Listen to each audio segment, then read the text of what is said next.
Welcome one and all to another edition of After Hours with Death and Lubie here on the Believe Network and elsewhere. Today, our guest, a man that wreaked havoc on the NFL for years. Now he's wreaking havoc on the MMA scene. Founder of Lights Out MMA. Saturday, May 6th, they have Lights Out 9 already. Los Angeles, Marriott Burbank on Fubo TV. The one and only Shawne Merriman joins us today here on After Hours. Good morning, Shawne. How you doing? Good morning, man. How's it going?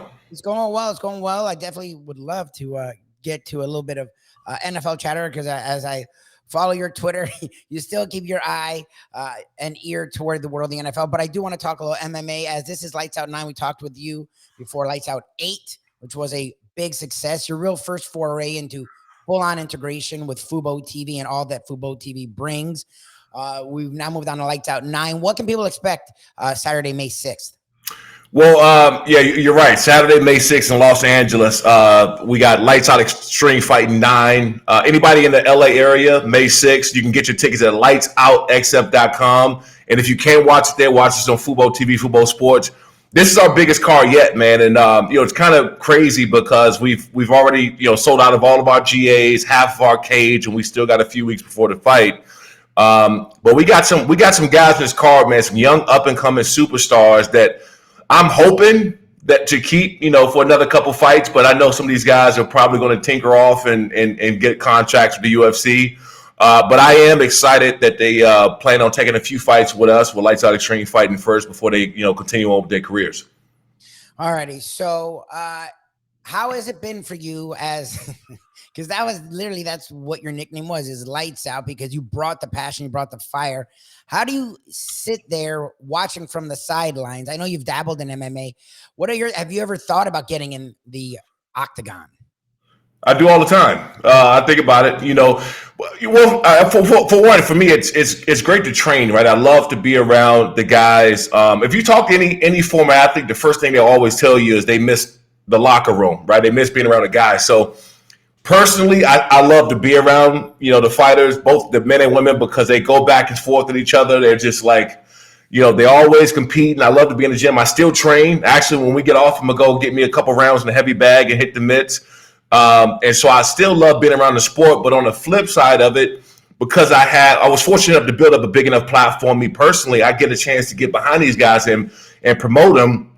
And watch these young up and coming superstars become a name, a brand themselves. So it's that part of it has been, personally, just fun for me. For years, athletes, it seemed, struggled on that transition from playing to post-playing career. And we've seen our generation, because you were at Maryland when I was at FSU, so we're very similar generation. It seems like, I don't know if it started with LeBron or Michael Jordan, but it seems like our generation and the next generation sort of, I don't know if they figured it out, but realized, look, I'm not going to be able to do this forever, and that's okay. Whereas prior generations sort of lamented that. You saw Brett Favre, you saw a lot of Dan Marino, a lot of guys hold on too long. It feels like our generation's realizing, look, this is a means to an end. This isn't my life. How has it been for you to get into that CEO, that business role? Because it seems like a lot of athletes these days are relishing those opportunities and taking advantage of it during their career and then leaping into it post-playing career. Yeah, I'll say this. What makes us great on the field, basketball court, or whatever sport you're doing, is the passion, the discipline, and like the willingness to do more than everybody else, right? Like that, we have that part of us. The unfortunate part is trying to find that next passion when you're done, right? Of running out to 70,000 people, millions of people watching. It's hard to have that kind of passion, that kind of feeling again. But when you find that, you can excel and you can be extremely successful. And that's what I found with Lights Out Extreme Fight, man. It gets me up in the morning because to watch us, our last fight, man, January 14th, we had a fight in Riverside. It broke into Fubo Sports top 10 most watched all time, right? And that's behind their international soccer and some of the other great programs they have in there. So, for me, it's just like, for one, building a brand with Lights Out. I mean, that's obvious. But to now be not only national, because we're shown all over the country, but now we're shown in Canada, France, and some parts of Spain. So now it's become an international thing. And it's fun for me to still have that competitive thing and want to grow and be number one and want to be the best. And it's been really, really cool to be on this end and watch it grow as fast as it has. Well, and it feels weird to say this because you're not an old man. You still look like you can go out there and lay licks at linebacker. But the NFL, not even on the field, but as a business, as sort of from the player perspective, even from your time, has changed. Player empowerment is up in a major way. And yes, it's usually the quarterbacks, but we're seeing the wide receivers get record money and sort of Tyreek Hill engineer a trade to somewhere he wants to go. Whereas we saw that in baseball, we saw that in basketball. We hadn't really seen that in the NFL. The NFL still, the owners ruled all. And we've seen in the last few years, players realize, you know what? I do have power. You're seeing Aaron Rodgers make it very clear, I'm not going to play for the Packers. What is it like to see the NFL go by way of that, where the players finally are standing up and saying, look, I own my own future as much as you own my future? Well, for one, the money got a lot greater, right? I think that's one where it starts, because guys are being in a position where they've made enough money already that they can start kind of, not, I wouldn't say dictating, but they can have an open-minded and open opinion about what they want to do, right? Express what they really want to do and make a decision that's best for them. And I think for a very long time, the NFL and the teams are always going to do what's best for them. And rightfully so. It's a business. They should. But now I think that the players are taking it less personal and also making it into a business. Hey, look, you guys, it's a business for you. It's a business for me. I'm gonna make the best decision for myself. And that's what we've been seeing over the last couple of years. Guys saying, look, I know that if I don't perform, you're gonna trade me, right? I know if I don't do what I'm supposed to do, you're gonna cut me, release me, whatever. So while I'm doing what I'm supposed to do and I'm performing, this is what I want. And that's how the situation's kind of changed over the last few years or so.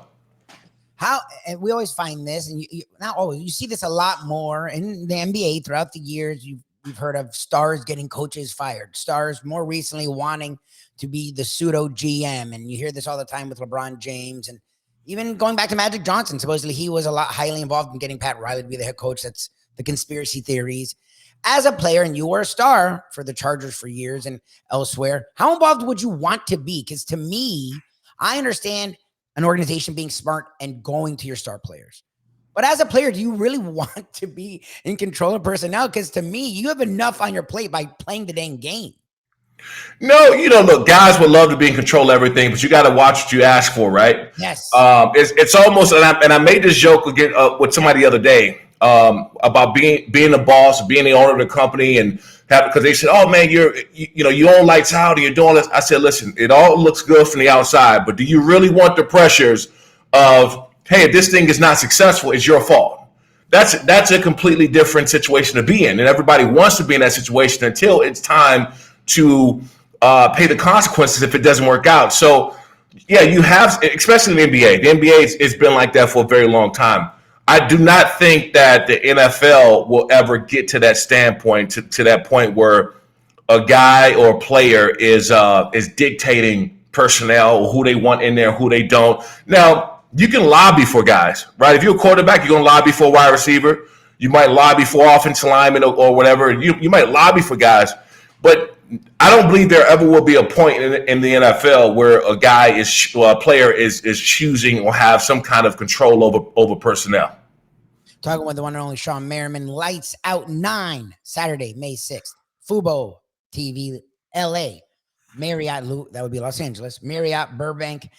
Check out Killing It with the Fubo TV, Lights Out MMA.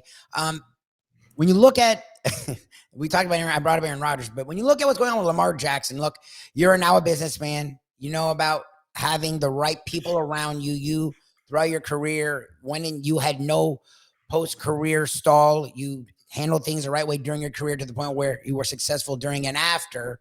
When you look at Lamar Jackson's situation, the idea of having an agent, not having an agent. We talk with agents regularly on our shows. How do you think that's hurting, helping him, affecting the way he's being treated in his, not even free agency, in his contract extension phase as opposed to some other players? Yeah, I think it's definitely a speed bump. There's no doubt about that.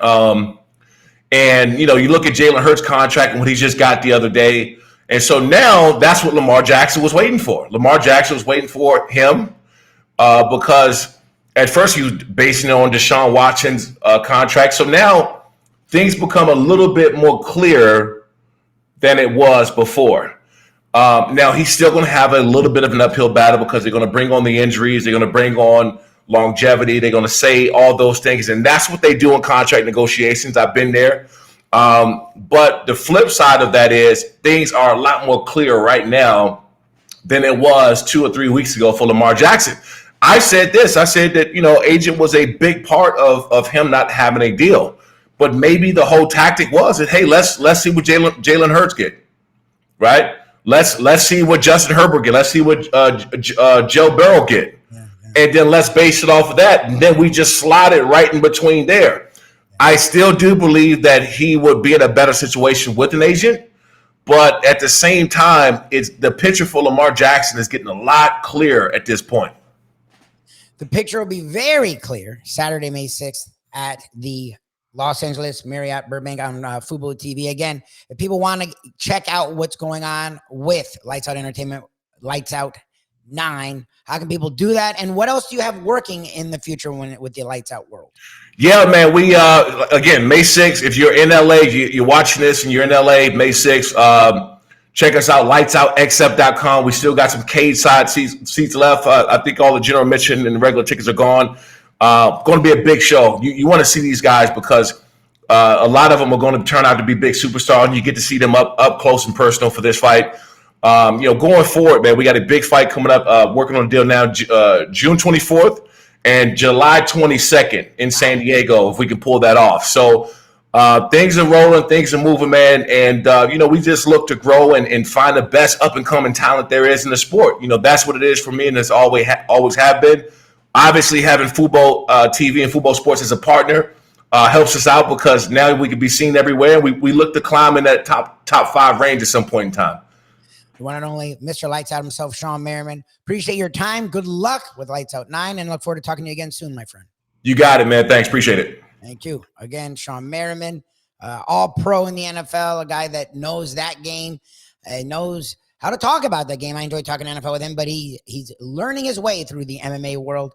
Appreciate the one and only Shawne Merriman, Mr. Lights Out. Appreciate you for joining us here, and appreciate everyone who's checked us out each and every morning on our South Florida Live.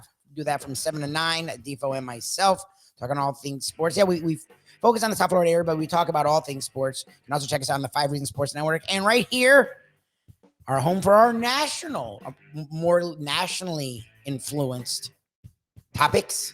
We will talk a lot of NBA playoffs. Yes, it is very interesting. The Sacramento Kings are up 2-0 on the Golden State Warriors. You have the Sixers and Boston Celtics seemingly pulling away. The Miami Heat shock the Milwaukee Bucks. That extra day of rest may help Giannis. We'll see what he is in Game 2 Wednesday night. Denver Nuggets look like they're going to walk right through, but people are forgetting about them. The Clippers and the Suns. Feels like it's going to be a good series. Clippers take Game 1. And then you move on to the NHL playoffs. Our Panthers lost in a decently tough game, but go down 3-1 down here in South Florida. Or out of South Florida. That series, of course, starts out of Boston.